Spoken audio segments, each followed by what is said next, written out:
आज आपण सर्वजण इथे छत्रपती संभाजी गार्डन इथे आंदोलनासाठी जमा झालेलो आहोत. जे बिल डॉक्टर वीरेंद्र कुमार यांनी 13 मार्च 2026 रोजी प्रस्तुत केलेला आहे. त्यामुळे अनेक ट्रान्सजेंडर लोकांची आयडेंटिटीच पुसली जाणार आहे. कारण नालसा जजमेंटनी आपल्याला सेल्फ आयडेंटिफिकेशनचा जो क्लॉज दिला होता, आपण स्वतःचं जेंडर स्वतः ठरवू शकत होतो, पण आता तेच काढून घेण्यात आलेलं आहे. हे बिल जर इम्प्लिमेंटेशन मध्ये आलं तर खऱ्या अर्थाने आपले तृतीयपंथी समुदाय आणि LGBT समुदायाला खूप हार्मफुल आहे.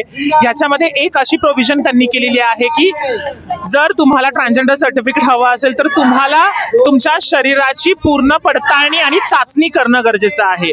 तर ह्याचसाठी आम्ही नालसा जजमेंट मध्ये लढलो होतो.